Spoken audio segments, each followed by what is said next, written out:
So COP is short for the Conference of the Parties. And it's a part of primarily a UN-led series of activities. I was quite fortunate enough to attend the last COP28 in Dubai, in the UAE, which was focused on investment. COP has become a crucial platform for advancing and coordinating global climate policies and negotiations.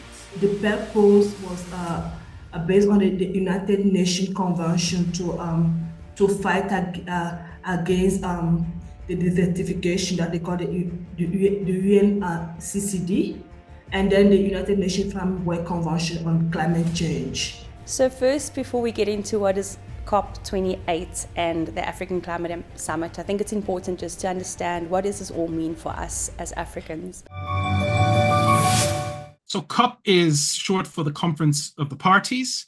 And in essence, this is the single biggest global gathering of world leaders, which takes place annually, the objective of which is to come up with a coordinated international response to climate change.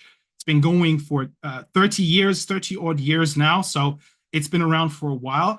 It is the main focal point internationally.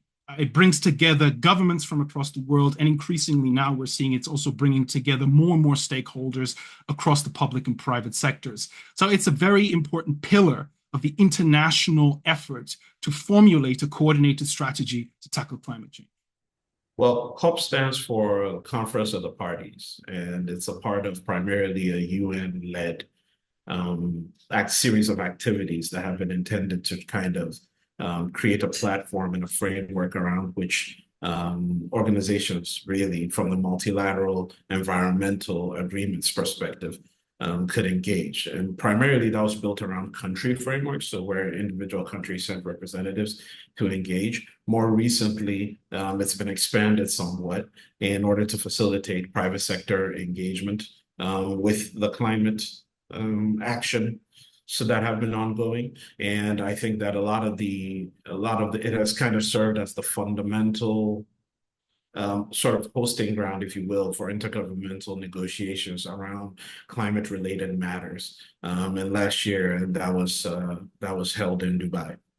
The COP is a global climate negotiation conference that is convened by the United Nations, and this is really a platform for a variety of stakeholders to get involved, and pretty much the signatories to the Paris Climate Agreement get involved and do a global stock take in terms of how far their countries and their regions are in relation to reaching the Paris Agreement targets, which is by 2050.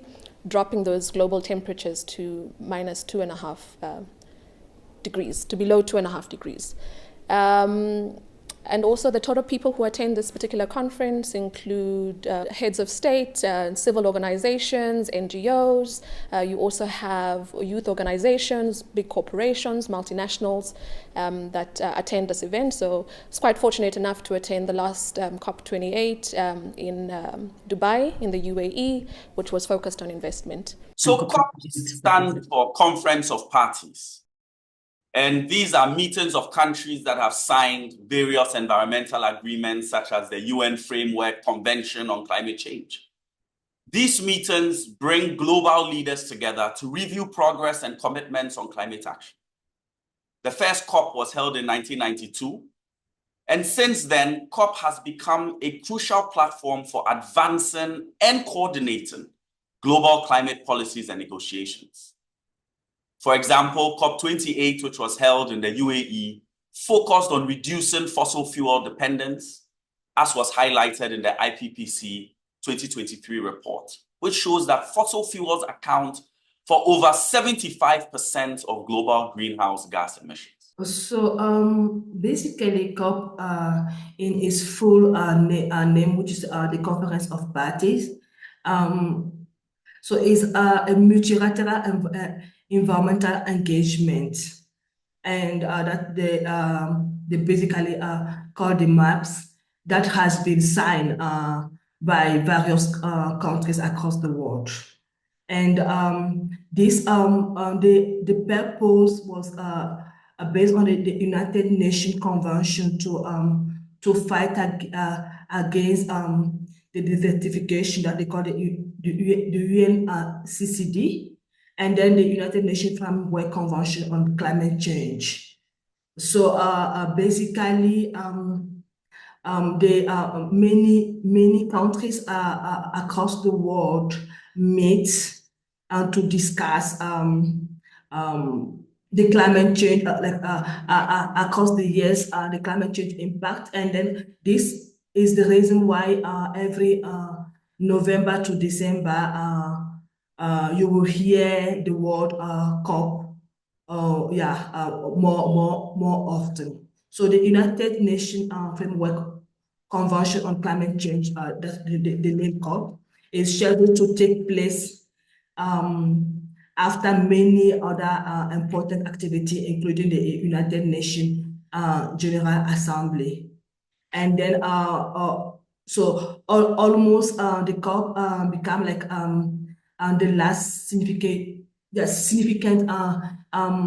meeting of leaders across the globe, as I was saying previously, and before the end of each year. So first, before we get into what is COP28 and the African Climate Summit, I think it's important just to understand what does this all mean for us as Africans. For the longest part, 28 years to be exact, 198 countries have convened annually at COP, trying to negotiate agreements and discuss important issues. But what does that really mean? I think for the most part, we had a global narrative which was very much focused on the North, where certain things like energy transitions and renewables was something that they're very comfortable with. But for Africans, what many people don't know is that over 600 million Africans don't have access to energy. So how do we transition into a renewable space when we don't even have a base to work from? So I think it's important that we convened as Africans and that we looked at the energy space from an African narrative. We have such an important role to play on this continent because we account for 40% of natural minerals which are required to transition, yet we don't capitalize on those opportunities. So I think it's important that we had a summit that was specific for our purpose and our narrative.